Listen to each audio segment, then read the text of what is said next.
Hello everyone, मैं दिनेश कुमार स्वागत करता हूं आपके यूट्यूब चैनल एक्सेल स्टडी 9101 पर। तो बच्चों, कल हमने चर्चा की थी चैप्टर 6 का त्रिभुज के बारे में और हमने ये भी बताया था टॉपिक बाय टॉपिक इतने करना है। कल हमने थेल्स थ्योरम का प्रूव कराया था, उसका स्टेटमेंट भी बताया था, लेकिन टेक्निकल इशू की वजह से पूरे टॉपिक नहीं हो पाए थे, तो हमने फर्स्ट टॉपिक को ही करवा पाया था। तो आज से प्यारे बच्चों हम सेकंड टॉपिक से लेकर के कुछ क्वेश्चन लिए हैं जो एग्जाम की दृष्टि से बहुत ही महत्वपूर्ण हैं। आपको जो कल थेल्स थ्योरम का कथन बताया गया था, उसका प्रूफ बताया गया था, उसको आप जरूर करके जाइएगा, क्योंकि वो हर बोर्ड एग्जाम में बहुत ही इम्पॉर्टेंट है और पूछी जाती है। तो उसको आप एक से ज़्यादा बार करेंगे तो आपको बोर्ड एग्जाम में बहुत ही बेनिफिट मिलेगा। आइए बच्चों, आज का हमारा जो टॉपिक है, फर्स्ट टॉपिक तो हमने कर ही लिया था, हमने आपको अभी बताया ही है कि टेक्निकल इशू की वजह से हमने सेकंड टॉपिक से लेकर के इधर के क्वेश्चन नहीं करा पाए थे। आइए हम सेकंड टॉपिक से करते हैं। तो प्यारे बच्चों, जो आपका सेकंड टॉपिक है, थेल्स प्रमेय का विलोम लिखिए तथा इसको सिद्ध कीजिए। तो हम सेकंड टॉपिक से चलते हैं प्यारे बच्चों, और बहुत ही सरलता से सीखेंगे। जो आपका सेकंड टॉपिक है, थेल्स प्रमेय का विलोम।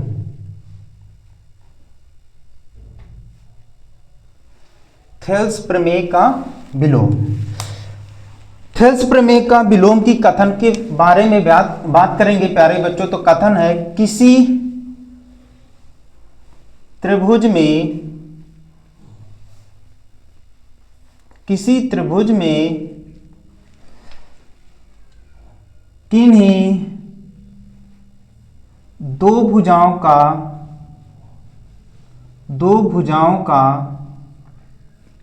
अनुपात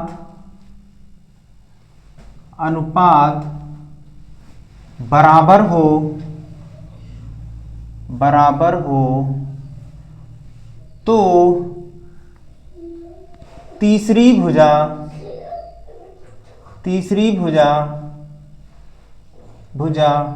अन्य भुजा के क्या होती है प्यारे बच्चों? समांतर होती है। तीसरी भुजा अन्य भुजा के समांतर होती है।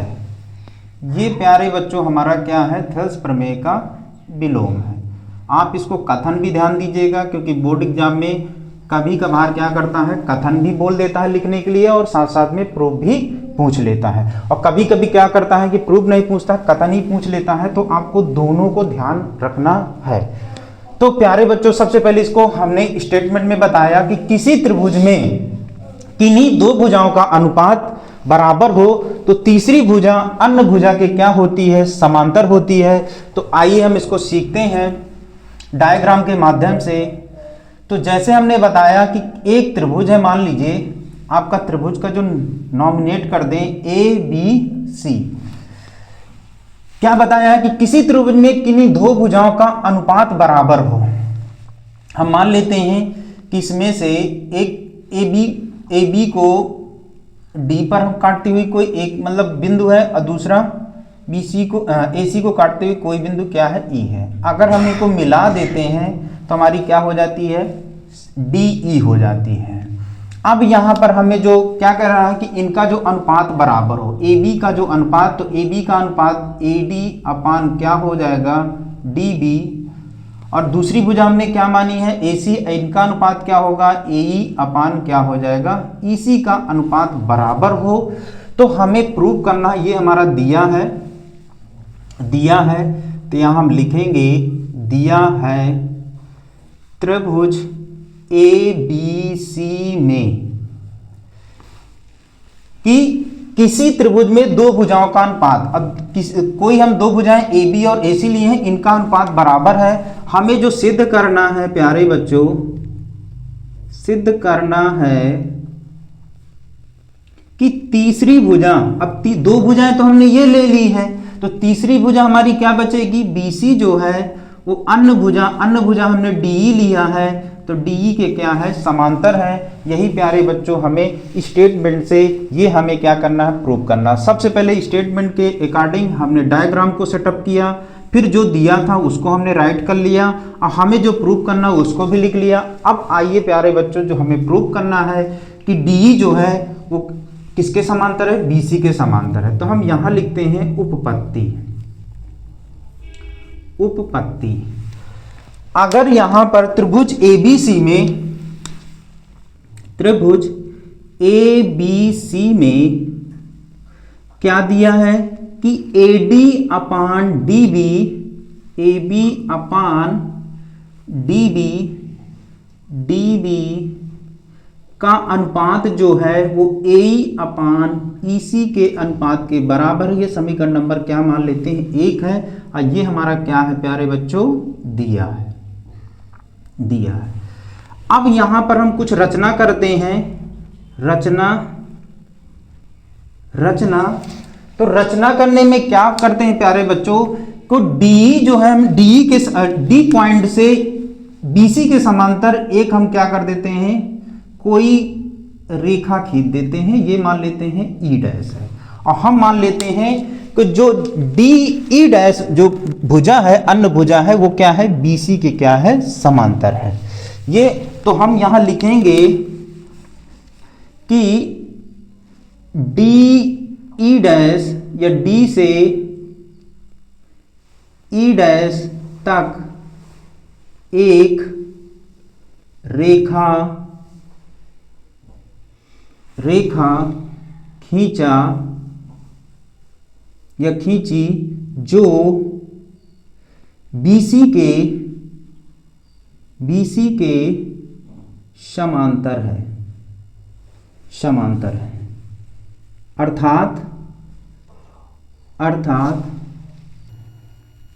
अर्थात यानी कि प्यारे बच्चों हमने सिद्ध करने के पहले उत्पत्ति को लिख लिया है। अगर आप चाहो तो इधर भी कर सकते हो, नहीं तो हम क्या कर देते हैं, इसको रचना को पहले ही कर देते हैं, इससे थोड़ा सा सिस्टमैटिक बन जाएगा। तो प्यारे बच्चों यहाँ पर सिद्ध करने के बाद हम क्या करते हैं, रचना करते हैं। रचना में हमने जो किया है, D को E डैश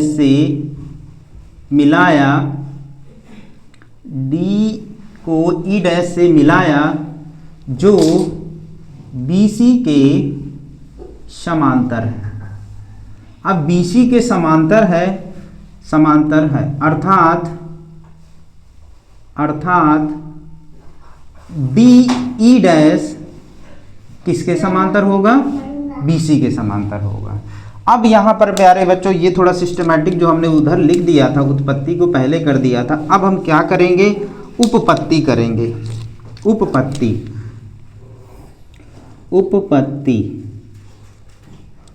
उपपत्ति में क्वेश्चन में हमें दिया था कि त्रिभुज ABC में दो भुजाओं का अनुपात बराबर है। AD upon DB equal to AE upon क्या था, EC। ये हमारा दिया था, हम इसको मान लेते हैं समीकरण नंबर 1। ये हमारा क्या था प्यारे बच्चों, दिया है। अब यहां पर हमने जो माना है, यहां लिखेंगे चूंकि DE डैश समांतर है BC के, तो हमने थेल्स प्रमेय में बताया था आपको कि किसी भी त्रिभुज में एक भुजा के समांतर अन्य दो भुजाओं को भिन्न भिन्न बिंदुओं पर काटने के लिए एक रेखा खींची जाए तो क्या करती है, तीसरी भुजा को एक ही अनुपात में क्या करती, अन्य दो भुजाओं को एक ही अनुपात में क्या करती है प्यारे बच्चों, विभाजित करती है। यहाँ BC जो है वो किसके समांतर हो गई, DE डैश के, तो इनका अनुपात भी क्या होगा, थेल्स प्रमेय के अनुसार बराबर होगा। तो यहाँ हम करेंगे प्यारे बच्चों AD upon DB equal to क्या हो जाएगा, AE dash upon E dash C होगा। इसको ये किससे हुआ है, थेल्स, यहाँ आप लिखना चाहो तो थेल्स प्रमेय से, थेल्स प्रमेय से, थेल्स प्रमेय से। ये आपका प्यारे बच्चों समीकरण नंबर क्या हो जाएगा, 2 हो जाएगा। अब यहाँ समीकरण 1 और 2 की तुलना करने पर समीकरण 1 व समीकरण 2 की तुलना करने पर, समीकरण 1 और 2 की तुलना करेंगे आप तो AD/DB, AD/DB ये आपका LHS वाला पार्ट है वो कैंसिल आउट होगा, ये वाला पार्ट क्या प्यारे बच्चों बचेगा, AE/EC का जो अनुपात होगा वो AE'/E'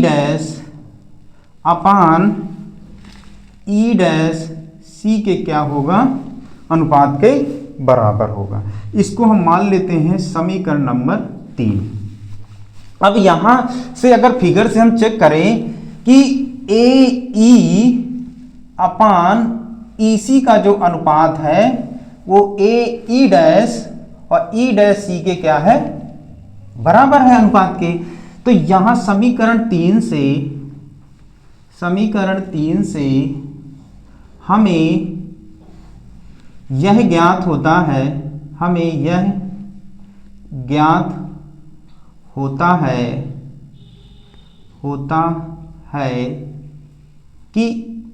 कि जो AE/EC का जो अनुपात है उसके बराबर है, उसके अनुपात के। अब यहां पर क्या है, भुजाओं का अनुपात बराबर है, तो हम यहां कर सकते हैं कि यह अनुपात तभी बराबर होगा या इनके समांतर होगा या EC का जो मान होगा अगर E' के मान के इक्वल हो जाए, यानी कि हमारा E जो है, E' जो है इसमें कोई फर्क नहीं है क्योंकि इनका अनुपात बराबर है। और अगर ये दोनों एक ही जगह पर आ जाएं E और E', तो इसका मतलब ये है कि इनका जब पहले से अनुपात बराबर है यानी कि यहीं पर होना चाहिए। तो EC/E' अगर इक्वल हो जाए अर्थात यह तभी संभव होगा जब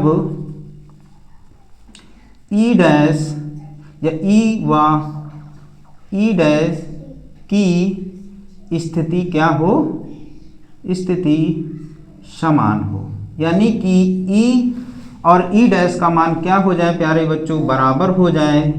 तब हम यहाँ पर बता सकते हैं कि ये यहाँ पर अगर इक्वल हो जाएगा, इसलिए क्या हो जाएगा, DE जो है वो क्या हो जाएगा, इसलिए DE जो समांतर होगा वो किसके समांतर हो जाएगा, BC के। आई होप बच्चों हमने ये जो बताया कि आपको हमने पहले स्टेटमेंट से एक बार रिव्यू के तौर पर, यही हमें प्यारे बच्चों जो प्रूव करना था, एक बार हम इसको फिर से रिव्यू के तौर पर आपको फिर समझा दे रहे हैं। Hence proved. यहाँ पर स्टेटमेंट की बात से अगर हम यहाँ पर चर्चा करेंगे, किसी त्रिभुज में दो भुजाओं का अनुपात बराबर था। दो भुजाएं कौन सी थी, AB और AC, इनका अनुपात बराबर था। तो हमें क्या करना था, तीसरी भुजा अन्य भुजा के समांतर होती है, ये हमें प्रूव करना था। यानी BC जो है वो DE के समांतर है, ये हमें प्रूव करना है। हम एक बार मान लिए हैं कि D को E' से मिलाया, अब जो BC के क्या है, समांतर है। यहाँ पर अगर देखेंगे तो हम यहाँ पर मान के चलेंगे कि DE जो है वो BC के क्या है, समांतर नहीं है। अगर यहाँ भी आप अगर जोड़ना चाहो तो यहाँ लिख सकते हो कि यहाँ पर DE जो है वो समांतर नहीं है किसके, BC के, क्योंकि वही प्रूव करना है। तो हमने क्या मान लिया है कि D को E' से मिलाया जो BC के समांतर है, अर्थात DE' जो है BC के समांतर है। अब त्रिभुज ABC में हमें बताया गया था कि दो भुजाओं का अनुपात बराबर है, तो हमने इसको समीकरण नंबर 1 मान लिया। चूंकि DE' BC के समांतर है, DE' BC के समांतर है, तो थेल्स प्रमेय का कथन ये कहता है कि जब दो भुजाएं समांतर होती हैं तो अन्य दो भुजाओं का अनुपात क्या होता है, बराबर होता है। तो यहाँ पर क्या हो जाएगा, AD/DB का अनुपात जो होगा वो AE'/E' के अनुपात के बराबर होगा। समीकरण 1 और 2 की तुलना कराएंगे प्यारे बच्चों, तो क्या मिलेगा, AE/EC equal to A'(E) sorry A E dash upon E dash C के क्या होगा, इक्वल होगा। समीकरण 3 से हमें यह ज्ञात होता है कि ई सी इक्वल टू क्या हो जाएगा, ई डैश सी। ये तभी संभव होगा जब क्या होगा, ये तभी संभव होगा जब ई व ई डैश की स्थिति क्या हो, समान हो। और जब ये समान हो जाएगा तो क्या हो जाएगा प्यारे बच्चों, डी जो है बीसी के क्या हो जाएगा, समांतर होगा। यही हमें क्या करना है, प्रूव करना है। यानी यहां पर कॉन्सेप्ट है कि जो हमने माना है ई डैश को, अगर वो ई के पास पहुंच जाए, दोनों बराबर हो जाए, तो इनका अनुपात भी क्या होगा, बराबर होगा। और हम डायरेक्टली बोल देंगे कि डी जो है वो बीसी के क्या है, समांतर है। तो आई होप बच्चों ये आपका स्टेटमेंट के साथ साथ जो हमने थ्योरम्स का पूरा वो बताया ब्यौरा, वो आपको बहुत ही अच्छी तरीके से सीख गए होंगे। ये आप 1 या 2 से ज़्यादा बार करोगे तो आपको ज़रूर बेनिफिट मिलेगा। आप इसको ज़्यादा से बार करिएगा। तो आइए हमने इस टॉपिक से रिलेटेड कुछ क्वेश्चंस लिए हैं, और जो हमने थेल्स प्रमेय पढ़ाई थी, आज थेल्स प्रमेय का विलोम पढ़ाया है, उन्हीं से रिलेटेड क्वेश्चन लिए हैं जो आपको थेल्स प्रमेय को समझने में भी आसानी सिद्ध करेंगे और साथ साथ में क्वेश्चन की अंडरस्टैंडिंग भी बढ़ाएंगे, जो आपको एग्जाम की दृष्टि से बहुत ही महत्वपूर्ण है। तो आइए बच्चों हम क्वेश्चनों को सॉल्व करते हैं। हमने 3 क्वेश्चन लिए हैं, इसको आप चाहो तो स्क्रीनशॉट ले सकते हैं या फिर आप नोट डाउन कर सकते हैं। तो हम इसको क्या करते हैं प्यारे बच्चों, इरेज कर देते हैं।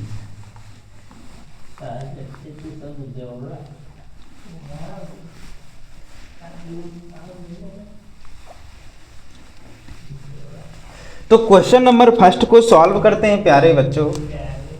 क्वेश्चन नंबर फर्स्ट,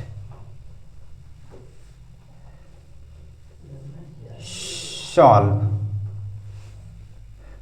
सबसे पहले क्या करते हैं, स्टेटमेंट को पढ़ लेते हैं। चित्र में दिया है आपका ये फर्स्ट का चित्र दिया है। तो चित्र में जो दिया है प्यारे बच्चों, डी त्रिभुज एबीसी दिया है और उसमें बताया है कि डी जो है वो बीसी के समांतर है और इनकी कुछ वैल्यू दी है।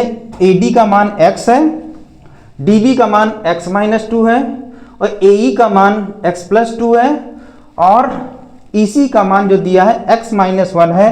तो बोलना है कि x का मान हमें क्या करना है, ज्ञात करना है। तो पहले हम क्या कर लेते हैं, फिगर बना लेते हैं प्यारे बच्चों। त्रिभुज ABC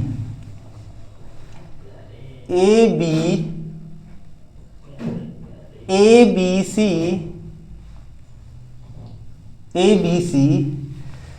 में क्या बताया है, यहां पर DE, तो यहां पर लिखेंगे दिया है त्रिभुज ABC में DE समांतर है किसके, BC के। और हमें इसकी वैल्यू भी दी गई है, AD बराबर x और DB बराबर x-2 और AE बराबर x+2 और EC इक्वल टू आपका क्या दिया है, x-1। और यहाँ पर बोलना है कि ज्ञात कीजिए, या ज्ञात करना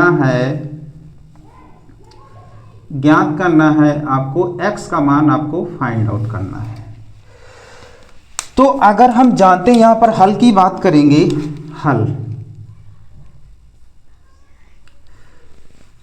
चूंकि त्रिभुज ABC में DE समांतर है किसके, BC के। और हमने पढ़ चुका है कि किसी भी त्रिभुज में एक भुजा या किसी भी त्रिभुज में एक भुजा के समांतर अन्य 2 भुजाओं को भिन्न भिन्न बिंदुओं पर काटने के लिए एक रेखा खींची जाए तो वो क्या करती है, अन्य 2 भुजाओं को एक ही अनुपात में विभाजित करती है। यही आपका बच्चों थेल्स प्रमेय का कथन है। तो यहाँ पर एक भुजा BC के समांतर अन्य 2 भुजाएं हमारी AB और AC को विभाजित करने की एक रेखा खींची गई है DE, जो किसके समांतर है, BC के समांतर है, DE के। यहाँ पर लिख भी दिए हैं चूंकि ABC में DE समांतर है BC के। इस प्रकार हम इसलिए थेल्स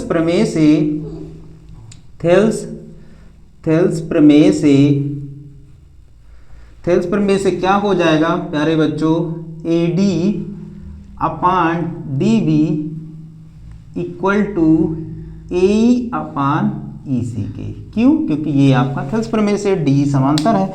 अब सिंपली सबकी वैल्यू पुटअप कर देंगे तो AD का मान क्या है x और DB का मान क्या है x माइनस 2, AE का मान क्या है प्यारे बच्चों x प्लस 2 और EC का मान क्या है x माइनस 1 है।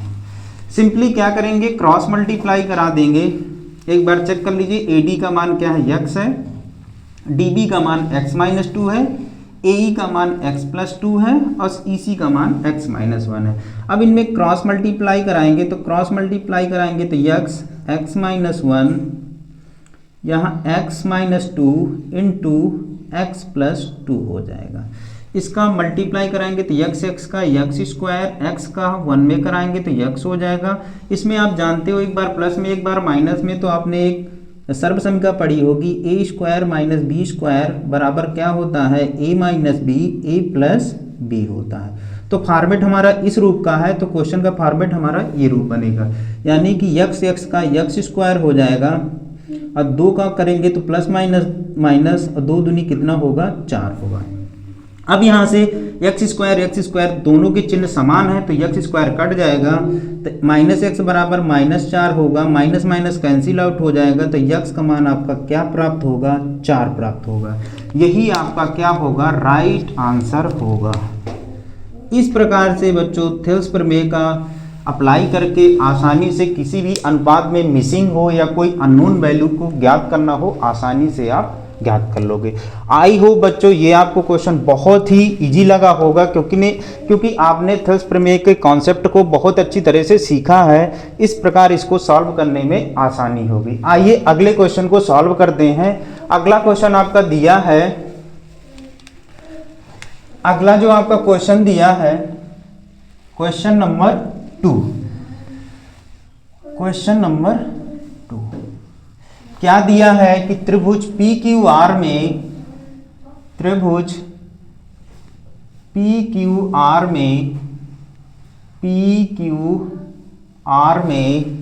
त्रिभुज PQR में EC जो है वो QR के क्या है समांतर है। तो EF जो है वो QR के क्या है समांतर है।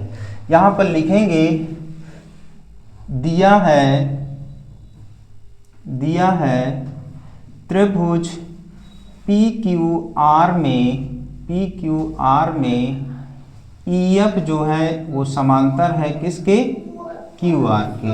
और हमने थेल्स प्रमेय में पढ़ा है कि एक भुजा जब दूसरे के समांतर होती है तो उनकी संगत भुजाओं का अनुपात क्या होता है बराबर होता है। यहाँ पर हमें जो ज्ञात करना है ये बताना है, यहाँ पर हमें बताना है EF और QR के समांतर है या नहीं है। तो हमें यहाँ पर ये दिया अनुपात दिए गए हैं, यहाँ पर जो अनुपातों के मान दिए गए हैं PE इक्वल टू 4 सेंटीमीटर और EQ इक्वल टू आपका कितना दिया 4.5 सेंटीमीटर और आपका PF इक्वल टू दिया है 8 सेंटीमीटर और FR इक्वल टू कितना दिया है 9 सेंटीमीटर। प्यारे बच्चों यहाँ पर ये बताना है कि EF QR के समांतर है या नहीं है। यहाँ पर हमें जो सिद्ध करना है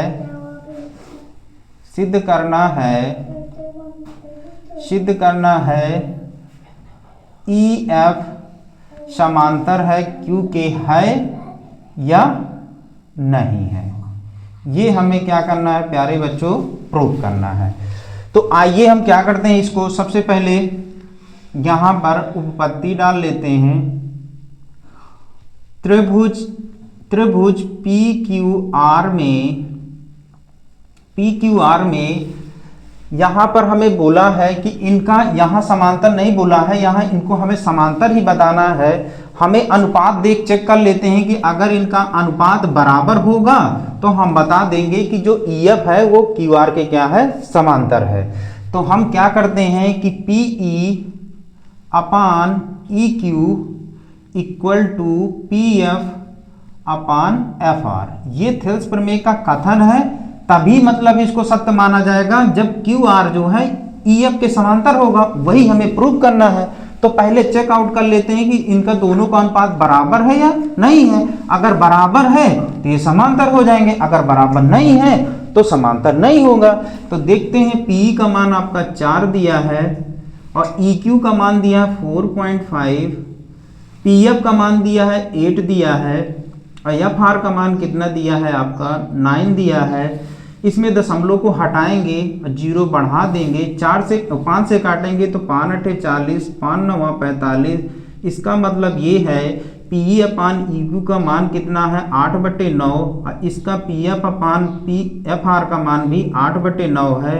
दोनों का अनुपात बराबर है। अभी हमने बताया कि अगर इनका अनुपात बराबर है इसका मतलब ये है कि थेल्स प्रमेय से ये दोनों जो आपकी QR EF क्या होगी, समांतर होगी। तो यहाँ बता देंगे चूंकि PE upon EQ equal to PF upon FR, दोनों का मान बराबर है। दोनों का मान कितना 8/9 है।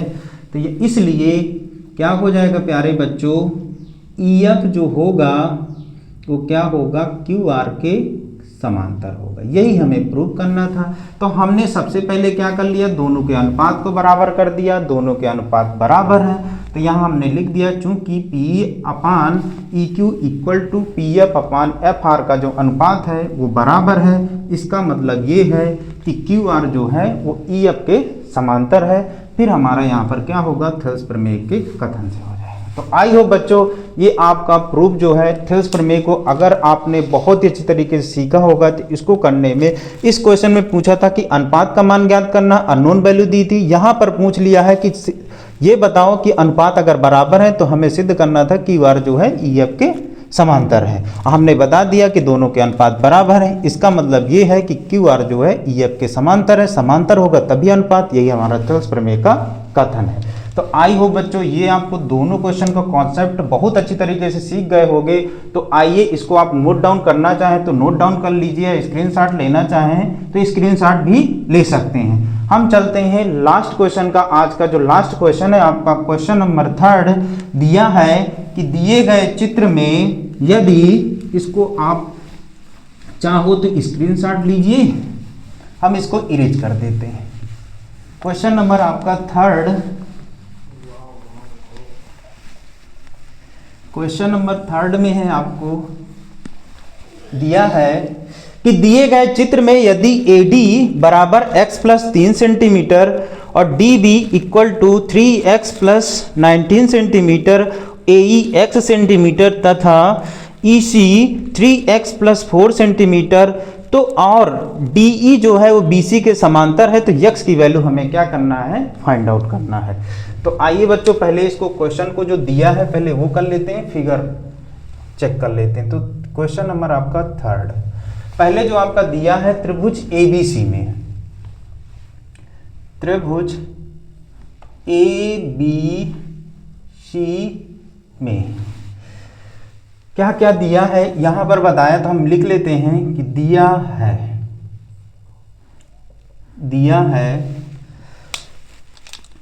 त्रिभुज ABC में, त्रिभुज ABC में DE समांतर है किसके, BC के। और यहां पर बताया है कि DB equal to 3x plus 9 centimetre और AE आपका x सेंटीमीटर और EC 3x प्लस 4 सेंटीमीटर और ये आपका EC या AE आपका दिया है AD, सॉरी यहाँ पर अब बच गया, AD जो आपका दिया है AD बराबर x प्लस 3 सेंटीमीटर है।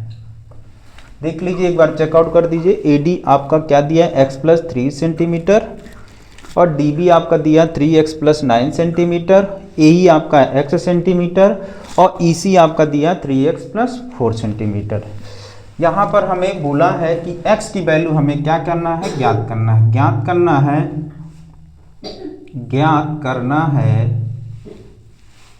यक्स की वैल्यू को क्या करना है, ज्ञात करना है। यहाँ पर एक्स की वैल्यू ज्ञात करना है।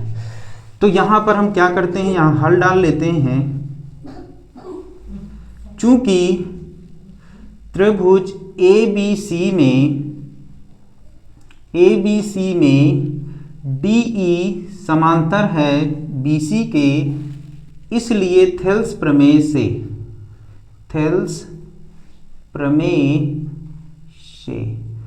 प्रमेय का कथन ये कहता है कि दो भुजाएं अगर समांतर होती हैं तो अन्य दो भुजाओं का अनुपात क्या होता है, समान होता है। यानी कि AD upon DB equal to AE upon क्या हो जाएगा, EC हो जाएगा।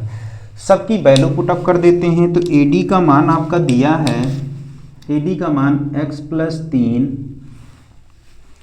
अपान DB 3x plus 9 equal to AE upon x है अपान EC का मान आपका दिया है 3x प्लस 4 दिया है।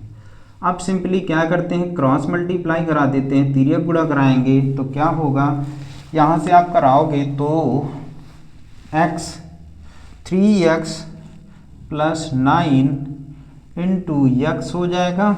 इसका आप क्रॉस मल्टीप्लाई कराओगे तो x plus 3 into 3x plus 4 हो जाएगा। अब इसका मल्टीप्लाई कराओगे तो x का इसमें गुणा कराओगे तो 3x स्क्वायर, 9 में गुणा कराओगे तो 9x हो जाएगा। अब इसमें मल्टीप्लाई कराओगे तो x का इसमें कराओगे तो 3x स्क्वायर, x का 4 में होगा तो 4x होगा, 3 का 3 में इसमें 3x में होगा तो 3 त्रिका 9x हो जाएगा, और 3 का 4 में कराओगे तो 3 चौक 12 हो जाएगा। अब इनके देखिए 3x स्क्वायर दोनों के चिन्ह समान है तो ये दोनों क्या हो जाएंगे, कैंसिल आउट हो जाएंगे। अब यहाँ पर देखेंगे तो ये भी आपका 9x है, यहाँ पर अगर x को जोड़ेंगे तो ये 9x इक्वल टू क्या हो जाएगा, 9 4 13x प्लस कितना हो जाएगा, 12 हो जाएगा। अब यहाँ पर क्या करेंगे, एक बार अपने मल्टीप्लाई को अगर चेक करना चाहे तो आप चेक करते हैं। तो यहाँ पर इसका इंटू कराएंगे 3x स्क्वायर प्लस 9x हो जाएगा, इसमें कराओगे तो 3x स्क्वायर होगा, ये 4x होगा, इसमें कराओगे तो 3 त्रिकाई 9 9x 3 चौक कितना होगा, 12 हो जाएगा। 3x स्क्वायर दोनों के साइन क्या थे, सेम थे, कैंसिल आउट हो गया, 9x इधर बचा। यहाँ आप जोड़ोगे तो 9 4 13x, x वाले पदों को x के साइड ले आइए तो 9x माइनस का 13x इक्वल टू कितना हो जाएगा, 12 हो जाएगा। इसको माइनस कराओगे, माइनस की संख्या ज़्यादा है तो 9 4 13 कितना बचेगा, माइनस का 4x बराबर 12 होगा। यक्स की वैल्यू निकालोगे तो यक्स के साथ जिसका गुणा होता है वो भाग में जाता है, तो 12 बटे माइनस का 4, इसको काटोगे तो 4 तेई 12, यक्स की वैल्यू आपको -3 मिलेगी। हम जानते हैं कि भुजाएं कभी ऋणात्मक नहीं हो सकती। यहाँ पर अगर चाहोगे, चूंकि भुजाएं कभी भी या त्रिभुज की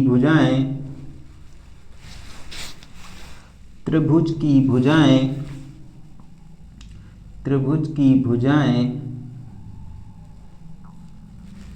कभी ऋणात्मक